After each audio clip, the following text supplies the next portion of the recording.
Oke, selamat siang Bapak Ibu semuanya. Selamat siang. Shalom. Shalom. Gimana kabarnya? Baik. Sehat? Sehat Tuhan. Puji Tuhan ya. Kalau saya tanya apa kabar, Bapak Ibu jawabnya luar biasa ya. Kalau saya tanya sehat, Bapak Ibu jawab luar biasa. Oke, boleh? Boleh. Sekali lagi ya. Shalom, selamat siang Bapak Ibu. Siang. Apa kabar? Luar biasa. Sehat? Luar biasa. Puji Tuhan ya, kalau kita masih ada di dalam kondisi yang sehat, tidak hanya luar tapi juga di dalam. Nah, ngomong-ngomong tentang kesehatan di dalam jiwa kita ya Bapak Ibu, siang ini saya mau berbagi salah satu jurus BK hebat ya. Jadi salah satu jurusnya adalah kita mau belajar menumbuhkan resiliensi. Apa sih resiliensi? Mungkin dari Bapak Ibu sudah ada yang pernah dengar kata resiliensi. Betul sekali Miss Maria ya. Salah satu gejala yang ditimbulkan dari resiliensi adalah dia tahan uji. Ada yang lain? Oke, kalau begitu kita mau belajar sama-sama. Tapi sebelumnya Bapak Ibu, saya mau ajak Bapak Ibu untuk main games. Nah, di tiap meja itu saya sudah setting ada 3 orang ya. Jadi Bapak Ibu di 3 orang itu silahkan Bapak Ibu membangun menara dari kartu-kartu ini ya. Menaranya silahkan dibangun setinggi-tingginya dan sekuat-kuatnya. Saya menjaga itu. Oke, boleh? Seperti ini ya contohnya ya. Waktunya 2 menit saja ya. Oke, boleh dimulai dari sekarang. Waktunya 2 menit. Jadi nanti 12.35 Bapak Ibu sudah selesai. Mister Martin bisa bisa. Oke, silakan dibangun kartunya.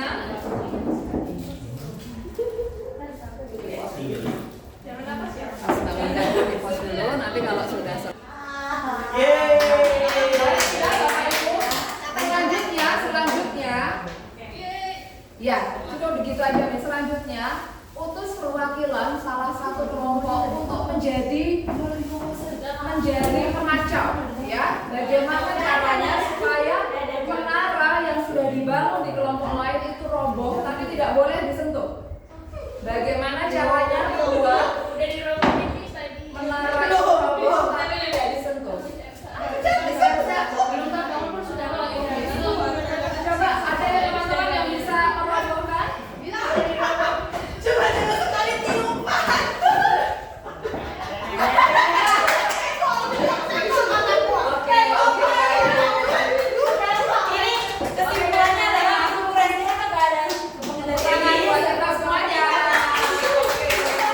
Boleh dirapikan lagi kartu-kartunya.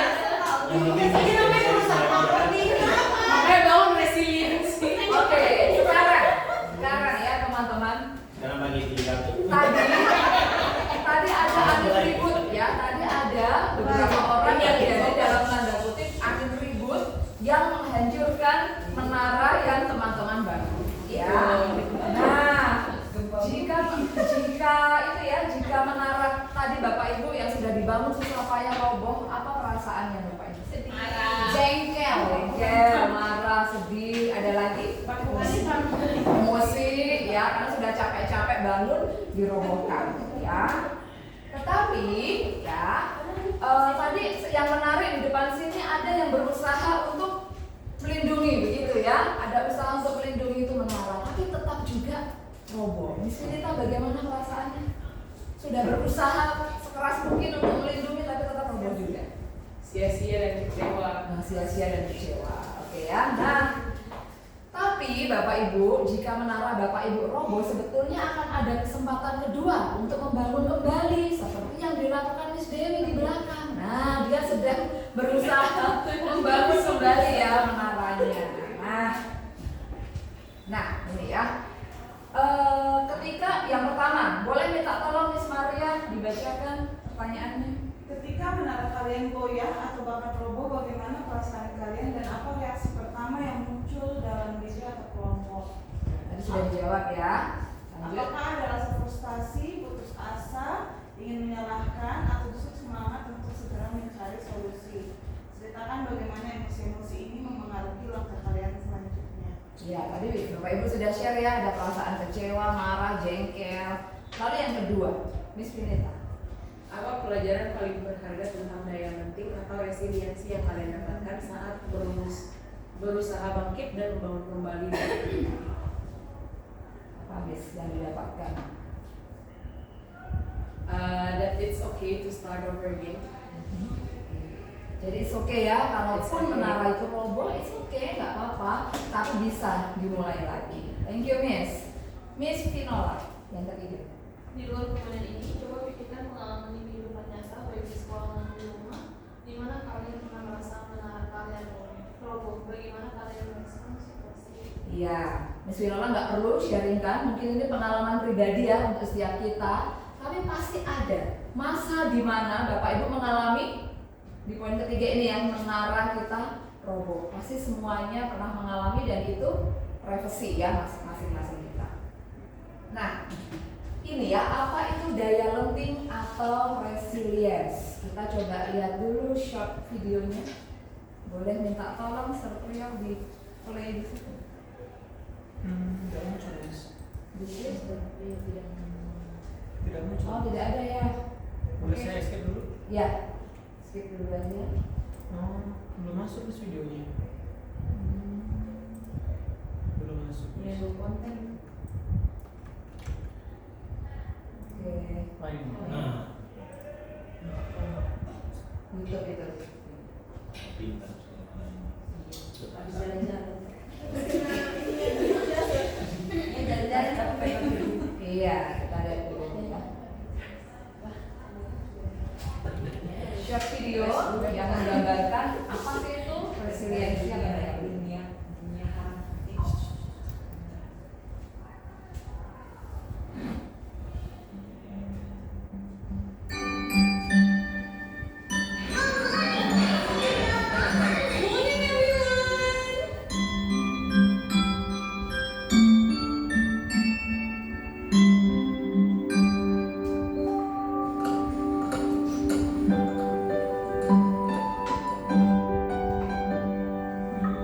Baik, perhatikan, itu bonekanya masing-masing tuh sesuai dengan warna bajunya anak-anak ya. Who does it look like? It looks like me. That's right. I want you to do everything that you can to knock your toy down. Gurunya meminta anak-anak itu bikin jatuh. Pokoknya gimana dengan cara usahamu bikin jatuh itu bonekanya. Tidak boleh bikin. Who is the strongest in class? Jerron, come on up, please. I'm going to give Jerron a prop, and he's going to try to knock it off the table. Ready, Jerron? Ya.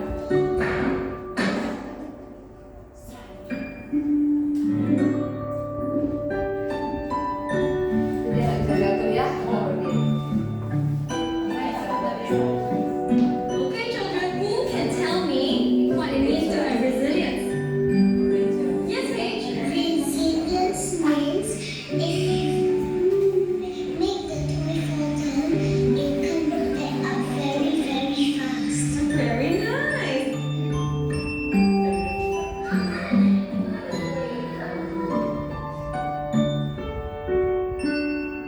Thank you, Mr. Oke, jadi bouncing back ya, resilience itu adalah daya untuk kita memantul kembali. Bapak Ibu kalau lihat anak-anak kita main basket ya, semakin bola basket itu dipantulkan dengan kencang, maka otomatis dia akan melompatnya lebih tinggi ya. Tapi kalau dribblenya hanya, ya Miss Wana tuh yang lebih tahu ya, dribblenya hanya pendek-pendek, pasti dia loncatannya juga tidak itu ya, tidak tinggi ya. Nah, resiliensi itu Bapak Ibu adalah kemampuan seseorang untuk bangkit kembali, pulih dari kesulitan, stres dan trauma yang dialami dalam hidup. Jadi ini adalah kemampuan untuk kita beradaptasi, gitu ya, bertahan dan bahkan tumbuh lebih kuat setelah menghadapi tantangan. Ini ada salah satu contoh lagi ya, tapi ini mungkin bisa di skip. Ini kisahnya seorang pelari, dia sebetulnya sudah jatuh pada saat lari di lintasan, dia sudah jatuh, bahkan tertinggal sekian meter dari teman-temannya, tapi dia bisa bangun lagi dan dia bisa mencapai finish akhirnya, padahal dia sebelumnya sudah jatuh, gitu ya. Nah, mengapa daya lenting itu penting Bapak Ibu kita pelajari, dan nanti Bapak Ibu juga bisa men-sharingkan ke anak-anak di kelas ya. Kalau lihat beberapa berita belakangan ini bukan hanya siswa ya, tetapi sekarang bahkan mahasiswa, orang yang sudah dewasa memilih untuk suicide ya, bunuh diri. Nah, ini karena mereka tidak memiliki resiliensi atau daya lenting ketika mereka menghadapi suatu tantangan atau permasalahan gitu ya. Jadi banyak hal yang sedang terjadi sekarang ini. Nah, ketika kita bicara tentang self resilience ya, resiliensi, jadi tadi Miss Maria sudah membuka dengan daya tahan uji ya Miss ya. Nah, selain tahan uji, apalagi kira-kira yang terkait dengan resiliensi ini? Yang pertama adalah self awareness, ada stabilitas emosi. Bagaimana kita bisa tetap tenang ketika kita dalam kondisi yang mungkin marah sekali atau sedih sekali gitu ya. Adaptability, bisa menyesuaikan dengan perubahan ya. Kemudian ada self compassion, effective problem solving, dan juga ini yang di sisi kiri kanan itu yang penting ya, positive perspektif dan growth mindset. Apa kebalikannya dari growth mindset Bapak Ibu? Fixed mindset. Nah, ini yang akan menghalangi menjadi monster resiliensi itu, yaitu monster fixed mindset. Jadi kalau kita bicara tentang resiliensi, kita mau mengajari anak-anak bagaimana menjadi seorang dengan pribadi yang individu dengan pemikiran yang bertumbuh ya, growth mindset bukan fixed mindset. Nah, pola pikir bertumbuh ini Bapak Ibu itu bisa terbentuk ya, tangguh dalam pikiran itu bisa terbentuk ketika kita ada di dalam situasi. Kalau anak kembar, jadi ada seorang, ini cerita sedikit ya, ada anak kembar begitu A dan B, mereka kan lahir dari rahim ibu yang sama ya, tetapi bisa jadi yang satu punya growth mindset, resiliennya yang bagus, tapi bisa jadi yang satunya punya fixed mindset, karena pola pikir bertumbuh ini bukan karena genetik Bapak Ibu, tapi dipengaruhi oleh lingkungan ya, cara dia meresponi seperti itu. Maka meskipun anak kembar pun itu bisa jadi punya karakter yang berbeda ya, karena itu bukan diwariskan ya, tapi dibentuk oleh lingkungan. Nah, ini kalau kita bisa bedakan ya antara fixed mindset dan growth mindset. Ketika sukses Miss Carol, ketika kita Miss Carol menghadapi kesuksesan, kalau fixed mindset Miss akan bilang apa?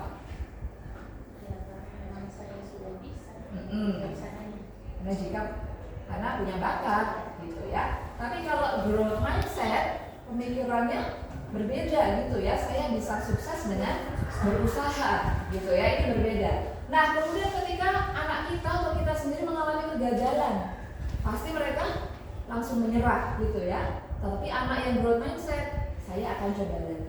Mungkin di kelas Bapak Ibu sudah sering ditemui ya, baru terima soalnya, remedial mak ini Miss gitu ya, remedial mak ini sir. Jadi mereka contoh adalah memiliki fixed mindset ya, tidak mau berusaha dulu. Kemudian ketika kesulitan mereka bilang saya tidak bisa, tetapi yang growth mindset bilang saya belum bisa, maka ada kesempatan untuk saya berusaha. Nah, begitu juga ketika menghadapi masalah ya, responnya bisa berbeda. Kalau orang fixed mindset fokusnya pada masalahnya, tetapi kalau yang orang dengan growth mindset fokusnya pada solusi gitu kan ya. Kemudian ketika menghadapi kritik lebih mudah untuk sakit hati ya, yang fixed mindset. Tetapi kalau untuk yang orang-orang dengan growth mindset, mereka pasti akan melihat itu sebagai saran yang membangun. Jadi dia bilang ya, terima kasih, saya akan memperbaikinya. Nah, sekarang Bapak Ibu yang menentukan. Coba Miss Agnes, poin yang pertama dibacakan dan tentukan itu fixed mindset atau growth mindset. Nanti ketahuan kalau saya fixed mindset. Coba nih, coba aja. Saya percaya bahwa kecerdasan dasar saya effort saya itu terlalu banyak. Enggak sih. Kalaupun nggak bisa selama berusaha enggak. Oke, jadi fixed mindset atau growth mindset? Iya growth sih. Growth mindset itu ya, sesuatu yang tidak dapat saya ubah terlalu banyak. Enggak, itu fix. Yes, ini fixed mindset. Di mana yang kedua? Ketika saya menghadapi tantangan, saya biasanya menyerah karena saya merasa tidak cukup mampu. Fix. Yes, sudah jelas ya. So Andrew, yang ketiga? Saya percaya bahwa saya dapat meningkatkan kemampuan dan bakat saya jika saya berusaha dan bekerja keras. Growth. Ya, sesuai ya dengan Sir Andrew ya. Pribadi yang dengan growth mindset. Miss Wilsa, yang keempat nih. Saya juga perlu menghindari tantangan karena saya takut terlihat bodoh atau gagal. Yes, betul ya. Yang berikutnya, Miss Elsa. Saya melihat kegagalan sebagai kesempatan untuk belajar grow. Yes, betul ya. Mantap sekali Bapak Ibu ini ya. Miss Maria. Usaha dan kerja keras adalah kunci untuk mencapai kesuksesan dan mengembangkan kemampuan saya growth. Loh, oke. Yang terakhir Miss Suspita. Bakat alami adalah faktor terpenting dalam mencapai kesuksesan. Fix. Betul saja. Tidak Iya ya, itu fixed mindset. Oke, Bapak Ibu hebat sudah bisa membedakan ya mana yang fixed mindset, mana yang growth mindset. Nah, di dalam otak kita, otak anak-anak, apalagi anak-anak remaja yang sedang kita layani ya Bapak Ibu, mereka tuh otaknya masih sangat bertumbuh ya. Ada neoplastisitas di situ. Maksudnya apa? Ada mekanisme biologis yang mendasari growth mindset ini. Jadi setiap kali kita atau anak didik kita, murid kita menghadapi tantangan dan kemudian mereka tidak mandek tapi berusaha mengatasi tantangan itu, otak mereka tuh sedang membentuk koneksi begitu ya. Jadi sinapsnya itu berkembang sekali ketika mereka berusaha untuk menghadapi tantangan itu ya. Jadi ada pembentukan dan memperkuat koneksi saraf baru yang terkait dengan keterampilan atau pengetahuan tersebut. Jadi ini pola sih Bapak Ibu ya. Kalau anak-anak kita dari rumah ada habit, ada pola, orang tuanya membiasakan untuk selalu tidak menyerah gitu ya, tahan banting, tahan uji, pasti mereka juga neuroplastisitasnya baik ya. Tapi sebaliknya kalau anak-anak mungkin selalu dimanja, tidak boleh susah, selalu ada orang tua yang menjadi sumber solusi. Nah, maka dijamin tidak akan ada terjadi neoplastisitas seperti itu ya. Nah, ini yang berikutnya juga, ini ada salah satu penelitian dari seorang profesor di Stanford University ya. Dia bilang bahwa kadang ujian itu menghancurkan resiliensi. Akan lebih baik kita menggunakan dukungan atau encouragement daripada ujian. Kok bisa nih? Nah, awalnya saya juga bingung, tapi setelah saya belajar lebih lagi, ini akan lebih mudah untuk kita belajar ya. Kenapa ujian itu lebih baik dikurangi tapi digantikan dengan dukungan atau encouragement. Kalau ujian itu Bapak Ibu itu global dan fokus pada orangnya. Ya langsung menyebut kamu hebat gitu ya, kamu pintar, langsung fokusnya pada orang. Tetapi kalau encouragement itu spesifik dan fokus pada perilakunya ya. Contohnya kamu sudah bekerja keras, kamu layak dapat prestasi itu. Demikian seterusnya ya. Jadi ini bedanya antara ujian dan dukungan. Jadi nanti Bapak Ibu lebih baik memberikan dukungan ya, encouragement, penguatan, peneguhan daripada hanya sekedar ujian yang sifatnya itu umum ya, sifatnya global. Tapi dukungan itu lebih spesifik begitu Bapak Ibu. Nah, ini dia. Sekarang Bapak Ibu coba latihan diskusi dengan teman di kelompok bertiga-bertiga. Bagaimana Bapak Ibu membantu murid menerima dan bangkit dari kegagalan? Saya berikan contoh kasusnya ya. Baru-baru di SDH Cup, tim sepak bola kita gitu ya, gagal masuk final padahal peluangnya sangat besar. Bapak Ibu masih ingat yang mereka lawan dengan SMA mana ya? Poinnya sudah besar kan ya? Sudah unggul mereka sepertinya 3-0 di babak pertama. Masih ingat ya Bapak Ibu? Tapi tiba-tiba 5 menit terakhir grup lawan membalas dan akhirnya kita kalah. Nah, kira-kira bagaimana Bapak Ibu membantu salah seorang murid di situ ya yang dengan kecewa sekali, sebut saja namanya Jason. Waktu itu Miss Puspita langsung ya berurusannya dengan dia karena responnya sangat stres. Nah, bagaimana kira-kira Bapak Ibu memberikan, gitu ya, memberikan dukungan atau encouragement? Silahkan didiskusikan 1-2 menit. Pause dulu Ustaz, ya. Perspektif positif apa yang Oke, coba bagaimana kira-kira kelompoknya Sir Andrew? Nggak akan pernah bisa ditemukan. Boleh salah satu? Ya, bagaimana Bapak Ibu menguatkan? Ada ini? Ya, Di mana tadi? Pelatih. Pelatih. ya, coach. Bagaimana coach?